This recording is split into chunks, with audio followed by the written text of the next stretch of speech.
முன்னாள் ஜனாதிபதி அப்துல் கலாம் அவர்கள் ஒரு பெண்கள் கல்லூரியில் சிறப்பு விருந்தினராக கலந்துக்கிறாரு. அந்த விழாவில் உரையாற்றி கொண்டு இருக்கும்போதே மாணவிகளிடம் ஒரு கேள்வி கேட்குறாரு.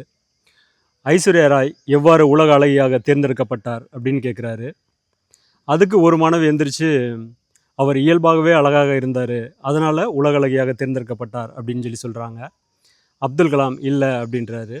இரண்டாவதாக ஒரு மாணவி எந்திரிச்சு, ஐஸ்வர்யா ராய் அந்த போட்டியில் கேட்ட கேள்விகளுக்கு எல்லாமே சரியான பதில் அளித்தாங்க, அதனால் அந்த போட்டியில் வெற்றி பெற்றாங்க அப்படின்னு சொல்கிறாங்க. அப்போவும் அப்துல் கலாம் அவர்கள், இல்லை நான் இந்த பதிலை எதிர்பார்க்கல, உங்கள்ட்ட இருந்து நான் வேறு பதிலை எதிர்பார்க்குறேன் அப்படின்னு சொல்கிறாரு. அப்போ மூன்றாவதாக ஒரு மாணவி எந்திரிச்சு, நான் அந்த போட்டியில் கலந்து கொள்ளாததால் ஐஸ்வர்யா ராய் வெற்றி பெற்றார் அப்படின்னு சொல்கிறாங்க. உறுதியாகவும் தன்னம்பிக்கையுடனும் சொல்கிறாங்க, அந்த போட்டியில் நான் கலந்து கொண்டிருந்தால் நான் தான் வெற்றி பெற்றிருப்பேன், ஐஸ்வர்யா ராய் அந்த போட்டியில் தோற்றிருப்பார் அப்படின்னு சொல்கிறாங்க.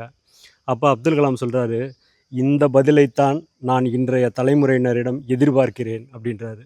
நம் ஒவ்வொருவருக்குள்ளும் நாம் நினைத்த செயலை நிச்சயம் நம்மால் செயல்படுத்த முடியும் என்ற தன்னம்பிக்கை நம் ஒவ்வொருவருக்குள்ளும் இருக்க வேண்டும் என்று அந்த கேள்வி மூலம் அப்துல் கலாம் அவர்கள் இன்றைய தலைமுறையினருக்கு சுட்டிக்காட்டினார். நன்றி.